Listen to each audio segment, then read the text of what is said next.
राधे राधे, जय श्री कृष्णा।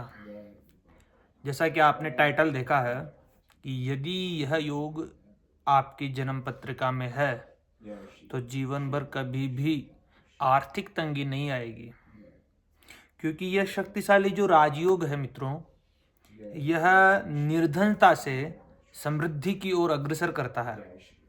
तो आइए आज हम इस अचूक, यूं कहूं सटीक, इस सूत्र की व्याख्या करते हैं। मैं आपको 2 सूत्र बताऊंगा। इससे आप किसी भी जन्म पत्रिका में इनको लागू कीजिए, देखिए, निरीक्षण कीजिए, परीक्षण कीजिए और अनुभव में लीजिए।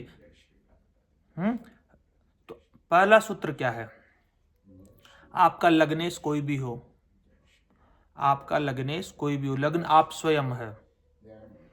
यदि लग्नेश द्वितीय भाव में बैठे, पहली बात, क्योंकि आपका स्वामी, लग्न का स्वामी यदि धन भाव में बैठ जाता है तो आपका जो ज्यादातर जो रस रहता है वो धन में रहता है।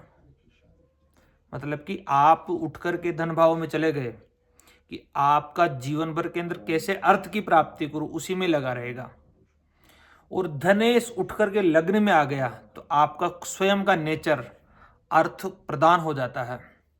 तो बिल्कुल ये सूत्र आप लिख करके रख लीजिए। यदि लग्नेश धन भाव में हो और धनेश लग्न भाव में हो तो निश्चित तौर पर व्यक्ति निर्धनता से समृद्धि का रास्ता पकड़ ही लेता है, बहुत समृद्धिशाली बना देता है। दूसरा सूत्र मैं आपको बताता हूं।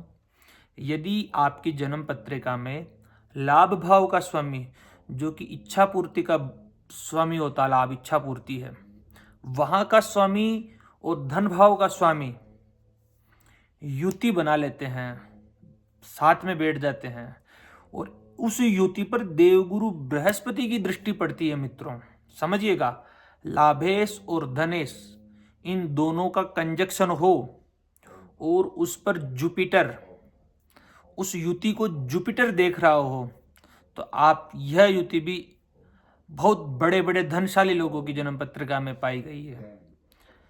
निरीक्षण कीजिए, अनुभव में लीजिए। ये बहुत सार की बात है। पाराशरी जो सूत्र है, ये अद्भुत सूत्र है, दोनों आप आजमा के रखिएगा। धन्यवाद।